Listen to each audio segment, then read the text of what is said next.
Imagine a fire burning out of control. The flames are fierce, relentless and unstoppable. It devours everything in its path, consuming trees, homes and lives. In its wake, it leaves only ashes and destruction, a stark reminder of its power. This is what uncontrolled anger is like. It can flare up suddenly, taking over our thoughts and actions. It can damage our relationships, our health and our inner peace. Arguments can escalate, friendships can be broken and stress can take a toll on our bodies. We've all felt the heat of anger, that burning sensation in our chest, the quickening of our pulse, the tightening of our muscles. It's a natural human emotion, a response to perceived threats or injustices. But if we let it rule us, it becomes a destructive force. It can lead us to say and do things we later regret. Buddha taught that mastering anger is essential for living a happy and meaningful life. He emphasized the importance of self-control and mindfulness. It's about understanding anger, not being controlled by it. By recognizing the triggers and signs of anger, we can take steps to manage it. By learning about the 8 stages of anger, we can begin to cool the flames and find inner peace. These stages help us identify the root causes of our anger and address them constructively. We can transform this powerful emotion into something positive and life-affirming. By channeling our anger into productive actions, we can create positive change in our lives and the world around us. Mastering anger doesn't mean suppressing it. It means acknowledging it, understanding it and using it as a force for good. Through patience, empathy and self-awareness, we can turn anger into a catalyst for growth and improvement. Journaling, meditation and talking to a trusted friend or therapist can all be effective ways to process and manage anger. These practices help us gain a perspective and find healthier ways to express our emotions. Techniques like deep breathing, mindfulness and physical exercise can also help us stay calm and centered. By incorporating these practices into our daily routine, we can build resilience against anger's destructive potential. Ultimately, mastering anger is about reclaiming our power and choosing how we respond to life's challenges. It's about finding balance and harmony within ourselves and creating a more peaceful and fulfilling life. So let's embark on this journey of self-discovery and growth. Let's learn to master our anger and transform it into a force for good.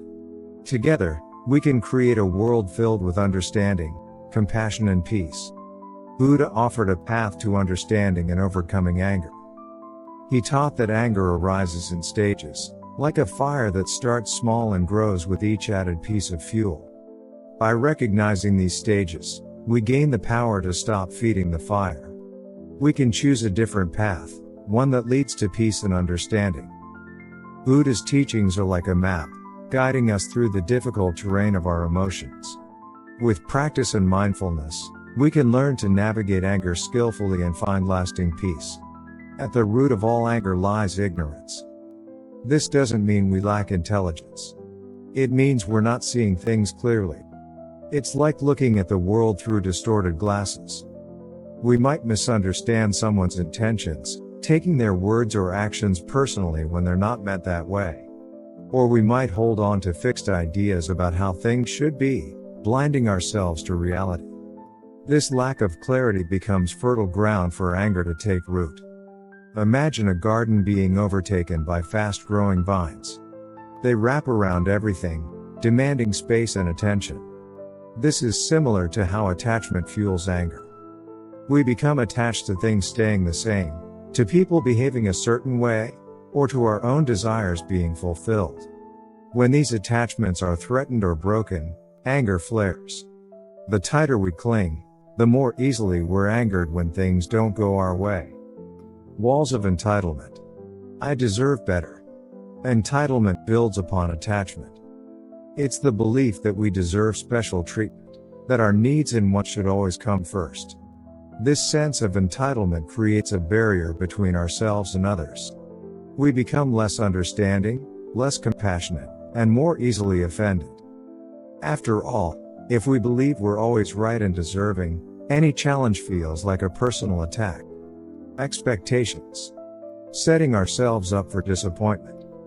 Expectations are like invisible traps we set for ourselves. We form ideas about how things will or should be, often without considering the reality of the situation. When these expectations aren't met, a friend cancels plans, a project fails, or life throws us a curveball, disappointment can quickly turn to anger. The more rigid our expectations, the more likely we are to feel let down, fueling the fire of anger. The sting of hurt when reality doesn't match our desires. Hurt is often a precursor to anger. It is a raw, visceral emotion that strikes us when our expectations are shattered and our dreams are left unfulfilled. This feeling of hurt can be overwhelming, leaving us in a state of emotional turmoil.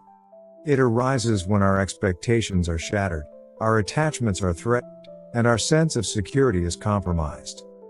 The sting of hurt is a reminder of our vulnerability, a stark contrast to the reality we had envisioned for ourselves, or our sense of entitlement is challenged. When we feel entitled to certain outcomes or behaviors from others and those expectations are not met, the resulting hurt can be profound. It shakes the very foundation of our beliefs and values. It's a painful feeling of being wounded, let down, or betrayed. This emotional wound can cut deep, affecting our self-esteem and sense of worth. The pain of hurt is not just emotional, but can manifest physically, leaving us feeling drained and exhausted, let down, or betrayed. The betrayal of trust, whether by a loved one or a close friend, can be one of the most painful experiences. It leaves us questioning our judgment and the authenticity of our relationships. This pain can easily morph into anger, a more outwardly directed emotion. Anger serves as a defense mechanism, a way to shield ourselves from the deeper, more vulnerable feelings of hurt, a way to protect ourselves from feeling vulnerable. By channeling our hurt into anger, we create a barrier that prevents further emotional damage. However, this can also prevent us from addressing the root cause of our pain. Recognizing hurt as a separate stage is crucial. It allows us to acknowledge and process our emotions, rather than letting them fester and transform into anger. By understanding the source of our hurt, we can begin to heal and move forward. It allows us to address the root of the pain, instead of letting it escalate into anger. Seeking support, whether through therapy, meditation, or talking with trusted friends, can help us navigate this challenging emotional landscape and find a path to healing. Frustration arises when we feel stuck, unable to control the situation or make things go our way. It's the feeling of hitting a wall, of our efforts being blocked. This sense of powerlessness can be infuriating. We might lash out at others, even if they're not the cause of our frustration. We become trapped in a cycle of negativity, unable to see a way out. This shouldn't be happening. Inconvenience might seem like a small thing, but it can be a significant trigger for anger. It's the feeling of being annoyed, irritated, or put out by something unexpected or unwanted. Traffic jams, long lines, technical difficulties. These everyday inconveniences can chip away at our patience, making us more susceptible to anger. While these situations might seem minor, the accumulated weight of inconvenience can contribute to a simmering anger that's easily eruption. The volcano of anger. This is the final stage, the culmination of all the previous stages. The pressure has built and anger explodes outward, often with destructive force. Angry words are spoken, hurtful actions are taken, and relationships are damaged. In the aftermath of an anger eruption, we're often left feeling regretful, ashamed, and disconnected.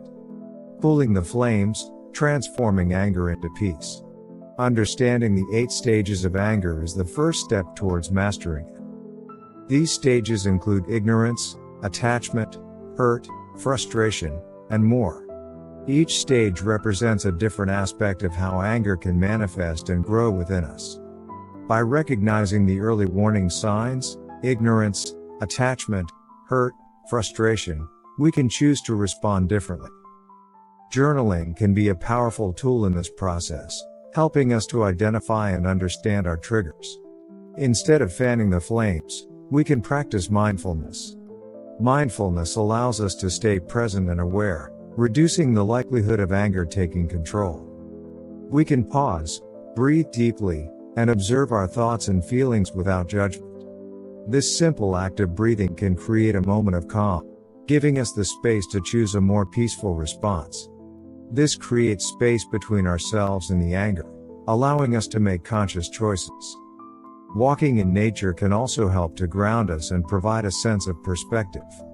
We can cultivate compassion for ourselves and others, understanding that everyone makes mistakes and faces challenges. Acts of kindness, like helping a friend or offering a hug, can reinforce this compassion. We can communicate our needs assertively, setting healthy boundaries while still treating others with kindness. Clear communication helps to prevent misunderstandings and reduces the potential for conflict. Mastering anger is a journey, not a destination. It requires continuous effort and self-reflection. Each step we take on this path brings us closer to inner peace. It takes practice, patience, and a willingness to look inward. Yoga and meditation are excellent practices that can support this journey, helping us to cultivate a calm and centered mind. But with each step we take towards understanding and transforming this powerful emotion, we move closer to a life filled with peace, joy, and loving kindness. Embracing these practices can lead to deeper connections with others and a more harmonious existence. Incorporating gratitude into our daily routine can also help shift our focus from anger to appreciation. By acknowledging the positive aspects of our lives, we can foster a more positive outlook. Engaging in creative activities, such as painting, writing, or playing music, can be a therapeutic way to process and release anger. These activities provide an outlet for our emotions and can lead to a sense of accomplishment and joy. Volunteering and giving back to the community can also be a powerful way to transform anger into positive action. By contributing to the well-being of others, we can find a sense of purpose and fulfillment. Taking time for self-reflection and enjoying the beauty of nature can help us to reconnect with our inner peace. Whether it's watching a sunset or sitting by a calm lake, these moments of tranquility can remind us of the serenity that lies within. Ultimately, transforming anger into peace is about creating a balanced and fulfilling life. By integrating these practices into our daily routine, we can cultivate a sense of harmony and joy that radiates from it. Remember, the journey to mastering anger occurs on day one. But with each mindful step, we move closer to a life filled with peace, joy, and loving kindness. Embrace the journey and celebrate the progress you make along the way.